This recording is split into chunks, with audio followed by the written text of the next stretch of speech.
Bonjour Raphaël. Bonjour Raphaël. Comme Bonjour. tous les samedis, on te retrouve pour un C'est votre week-end dédié à la tech. Et cette semaine, on va évoquer la batterie de nos compagnons, on peut le dire, nos smartphones. De compagnons de vie. Ouais, compagnons de vie, on est complètement Ça va, addict. il est pas trop short là, il est encore un peu Justement, batterie. moi j'ai des gros problèmes, le problème de batterie, c'est très difficile de tenir longtemps. Bah oui, en fait, on a des smartphones qui sont très jolis, ils font des super photos, etc.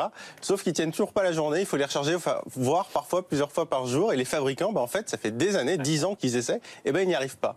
Mais alors on fait quoi? On arrête de les allumer? C'est pas très loin en fait. Parce qu'en fait, c'est vrai que la principale source de consommation d'énergie, c'est l'écran. Donc le premier réflexe à avoir, c'est de baisser la luminosité de l'écran. Ce qu'on peut faire aussi, c'est diminuer la vitesse de mise en veille, c'est-à-dire quand on le pose, que l'écran s'éteint, ça peut aller entre 30 secondes et 10 minutes selon les réglages environ. On peut le faire baisser à 30 secondes.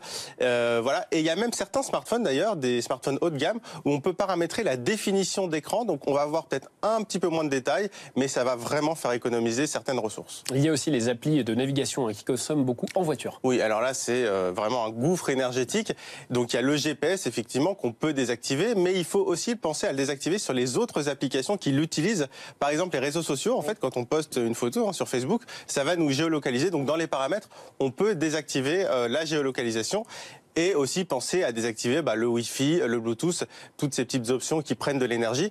Et il y a aussi un petit moyen d'économiser de l'énergie, c'est quand on est dans un endroit où on capte mal le réseau, en fait, le smartphone va avoir du mal à trouver les antennes relais et donc va dépenser beaucoup d'énergie. Donc dans ces cas-là, le mieux, en fait, c'est de se mettre en mode d'avion et on attend d'être dans un endroit où on capte mieux et là, on repart, on enlève le mode avion. Et pour économiser encore plus d'énergie, est-ce qu'on doit, par exemple, fermer les applications? Non, alors ça, c'est un peu le mythe urbain, en fait. Non, les applications, elles sont très bien gérées. Après, il y a des modes d'économie d'énergie qui sont proposés par les fabricants, qui fonctionnent plutôt bien, qui permettent en fait de mettre ces applications un peu plus en sommeil. Par contre, il y a une petite astuce qui est pas mal, c'est de désactiver les vibrations du clavier, parce qu'en fait, le clavier, il fonctionne grâce à un petit moteur. C'est pas très utile en plus. Voilà, ça sert pas à grand chose. Donc, on désactive les vibrations du clavier, et là encore, on va pouvoir gagner encore quelques petits pourcentages de batterie. Ça va mieux, Merci. Benjamin? Ça va mieux. Se passer. Tu nous as pour quelques heures. sauvé. Merci, Raphaël.